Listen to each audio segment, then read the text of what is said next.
Wow, hello again. Here we are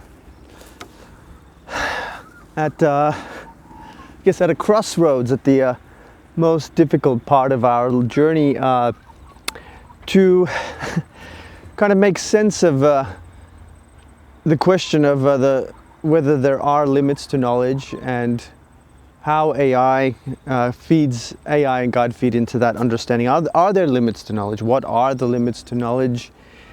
And how can we reach those limits? So I guess intuitively, before really going into kind of like breaking down the logic, there's a sense that although an individual mind can know almost anything, it's still limited to its little corner of the universe, so to speak. So it's limited to the actual world that it sees and the experience that it has. That's the intuition, right? So the same thing as anything that can exist in this world and explore it, for everything from say an amoeba to a slime mold. It has to birds, to humans, to maybe even, let's say, if we could call civilization, human civilization, a particular intelligent being.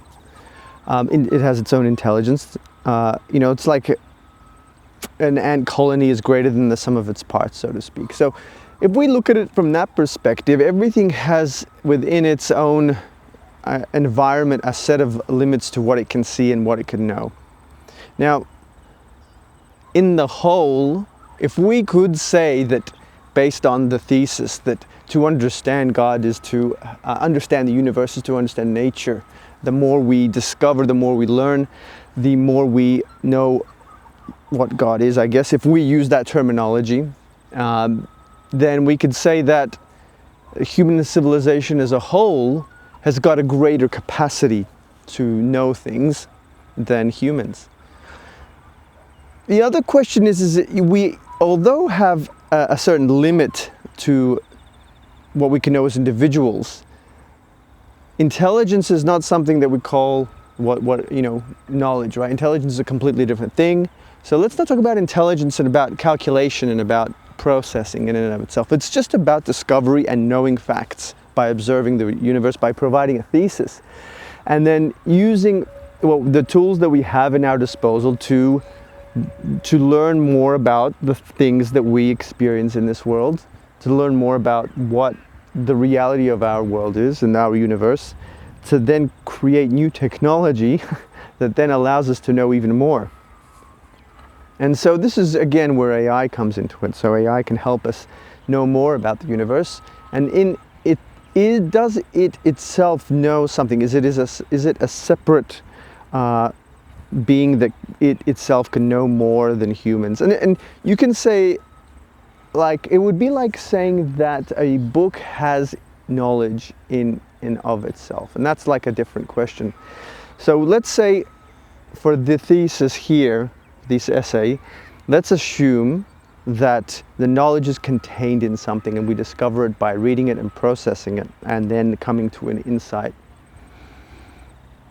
Then we could say that computational intelligence, AI, is in the same way a book. It provides a human being with insight into things that it can use to discover new things. And the simple fact is that AI in and of itself does provide us more knowledge. It is a tool, and we can prove that because we use computational intelligence. We build these systems and we learn how the systems perform and their limits, and that knowledge allows us to improve upon that system to create a newer system. So we discover better ways for these systems to work, for computational intelligence to work. And therefore we can say that, as we keep growing and growing and growing, we cannot prove whether there are limits to knowledge. We cannot prove because we have not reached them.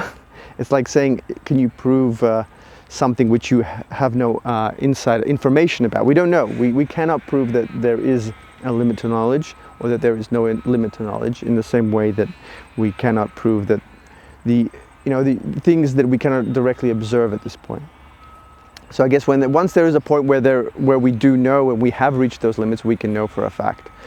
Now, I want to also talk about systems that are provable and not provable, and how we can use that to understand the question about whether there are limits to knowledge. Now, so one of the things we discovered was that we cannot know whether, well, we can know whether a system is complete. So if we look at mathematical proofs about recursive systems and Turing machines, we can know that there is no ultimate computing machine, there is no ultimate thing that can compute everything. There is no one system that can do everything. And so we can say that AI is in the same way. It cannot be a complete system, and so that it cannot give us all the knowledge that we want.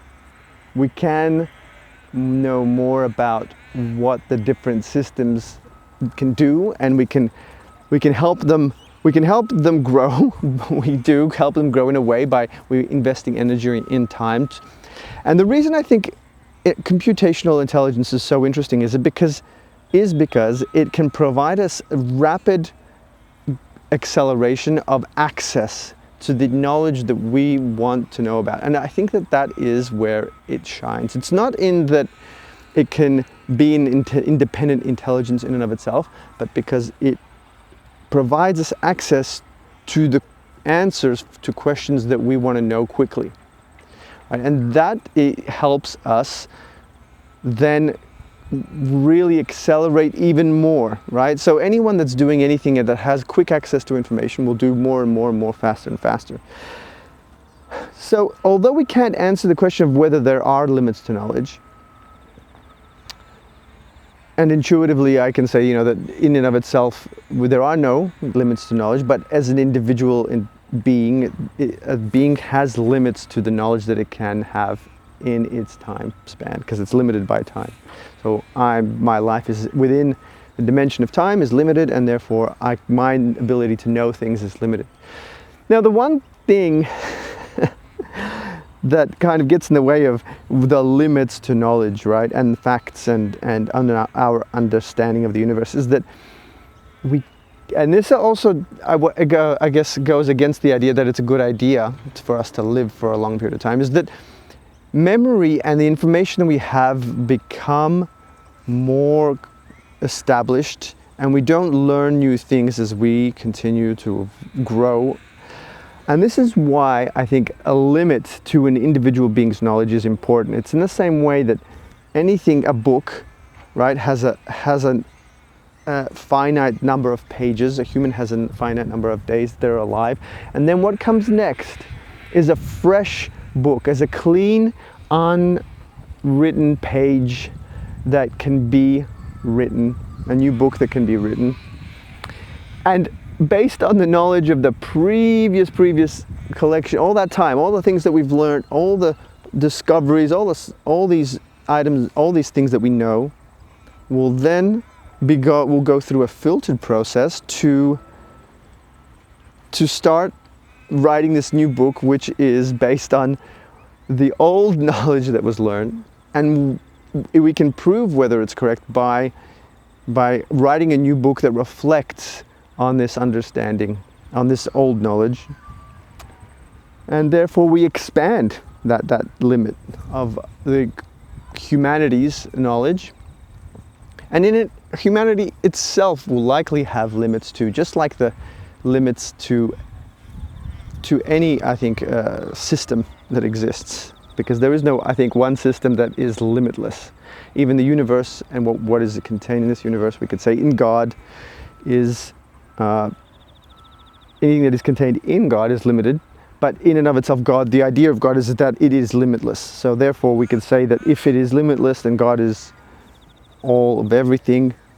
Then I would lean, that's why that intuition comes back, and I go, well, knowledge is limitless. Well, guys, I think that reflection, that was fun. Thanks for listening if you got this far, and I hope you learned something. I did by doing this. It's always good to reflect on ideas and just discuss them and share them with the world. And I look forward to doing more things like this, and maybe even more cinematically. And for now, I will leave you for another time, for another topic, and I'll see you next time. Bye.